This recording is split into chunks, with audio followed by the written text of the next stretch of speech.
we're here for On the Record, and we're with Jason Beal from Ingram Micro, and we're down here in sunny California. Welcome to the show. Thank you. Great to be here. So you're running the seismic unit for Ingram Micro, which is part of the Ingram Micro Services Division. Why is it important? What is it? Why is it important? Seismic helps our solution providers bring managed services to their end users in a very profitable way, and it helps them scale their business both from a local perspective as well as geographic. So we're helping our solution providers with seismic deliver managed services to their end customers. So to that regard, it's extremely important for them to create better relationships with their customers, for them to better serve their customers, and to develop really profitable recurring revenue streams. Now, it sounds so simple. So when you talk about that, you're talking managed services, and now you're moving into with cloud services. You would think that every VAR out there is already getting on board because it's the whole future, or everybody says it is. I guess the first question is, do you really believe it is the future of the industry?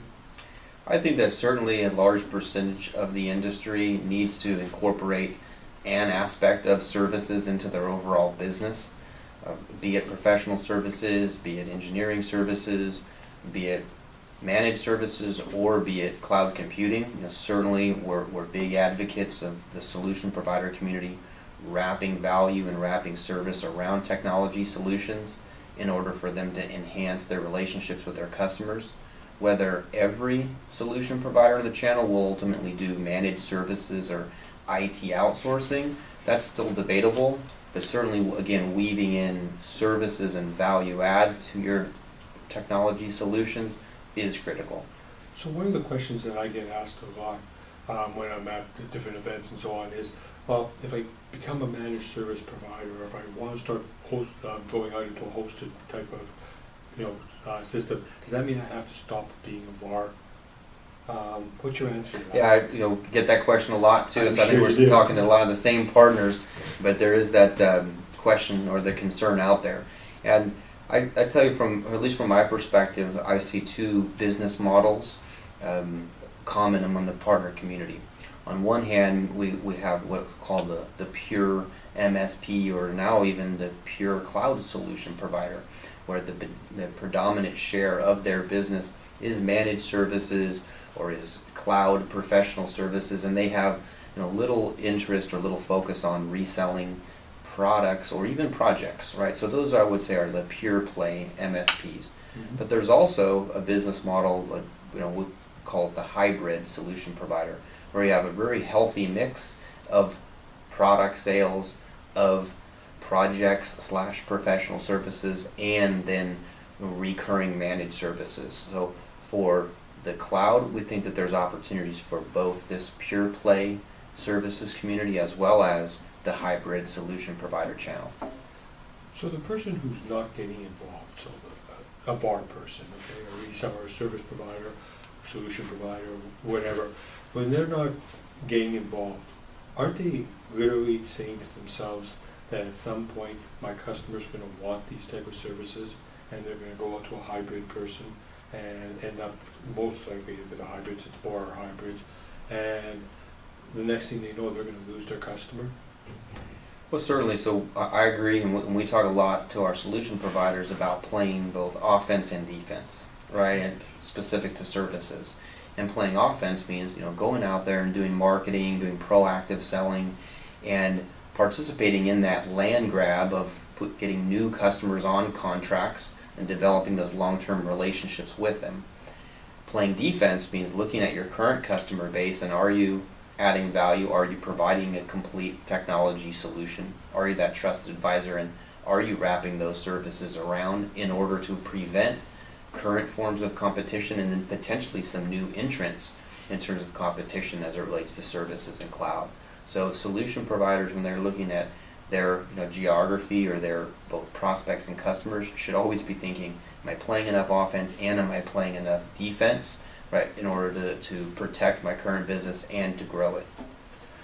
And the people who are, the 1,600 people roughly who have already now joined Seismic, I've spoken to a few dozen of them, and every single one of them has talked to me about how it's helping them grow their business, and they're doing great with it.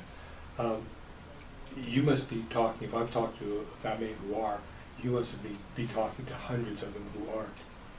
What's the reason for it? Like, I personally can't figure out any reason why they wouldn't want to get involved. Mm-hmm. I think oftentimes it comes down to a resource issue, and some solution providers are still resource constrained, and are in terms of there's opportunities, immediate term opportunities on the table that they're reacting to, and you get into that mode where you're working in the business versus really working on the business.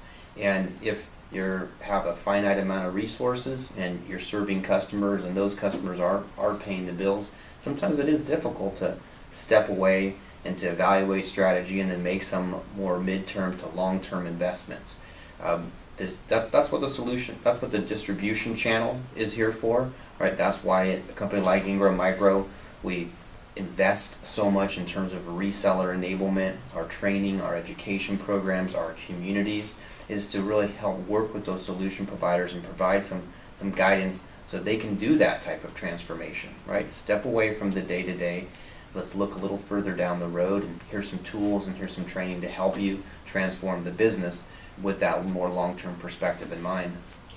Yeah, like if you think about it, I spend probably not as much time as you thinking about it. I spend a whole lot of time on this one, and I think it's just that they're afraid of change.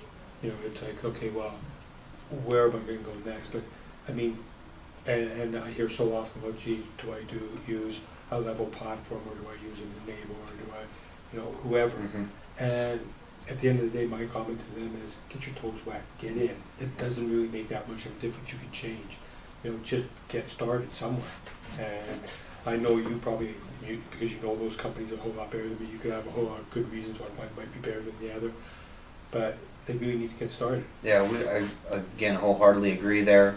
We have solution providers who a few years ago were waiting on the sidelines or didn't want to get their toe in the water, and fast forward 3 or 4 years later, after a tremendous amount of growth in managed services, some of those same companies are still waiting on the sidelines. And sometimes you do have to do a little bit of learning by doing, to put yourself out there, take a risk, invest in a tool or form a new partnership with a company like Ingram Micro and just start trying it.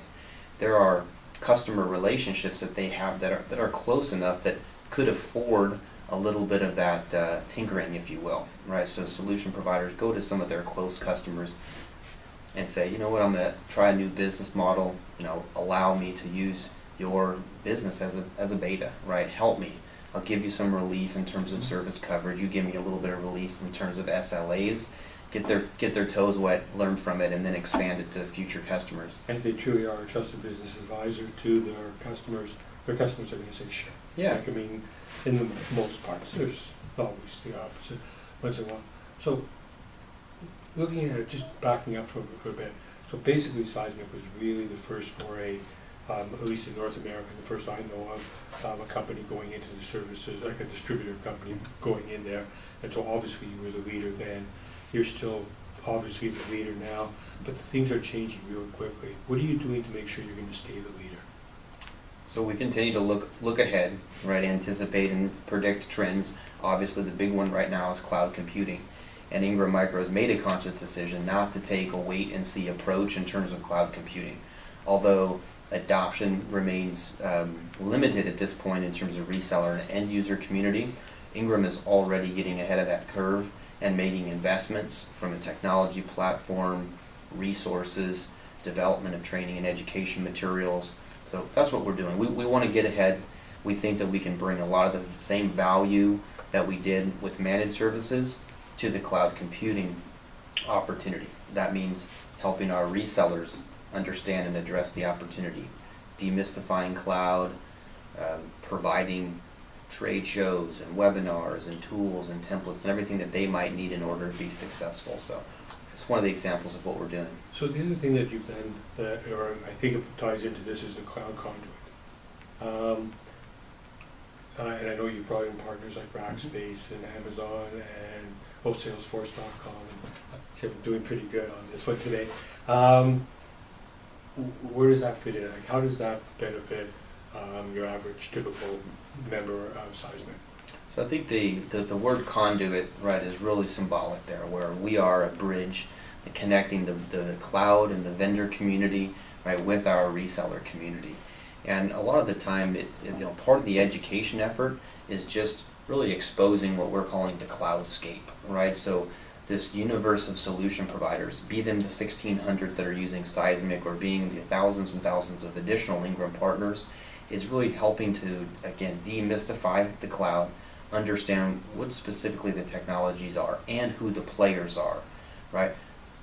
On the vendor side, in some cases, these cloud vendors may not know the channel, right? They have great technology, they may be startups, they may have had a direct model previously, and now Ingram Micro can help them by helping them to teach them, right, channel strategy, helping them to craft reseller programs, right, helping them to engage with that reseller community and understand the value of that local solution provider and the role that they play in evangelizing technologies to the SMB crowd.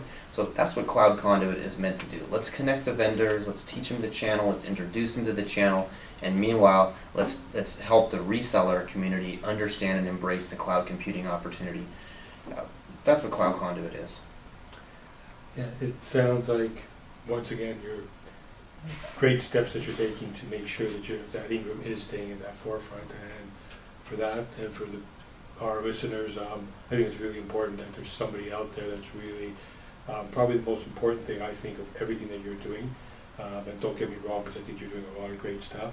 But the one thing that you're doing, and you mentioned it just in briefing or briefly, and that is you're not waiting to see what's happening. You're actually trying to be a leader and carry it through, because otherwise this whole industry is just going to be stagnated. Like somebody has to do it, and I guess if you want to pick somebody, it should be the largest distributor, and that's what's happening. Thank you very much. All right, you're welcome.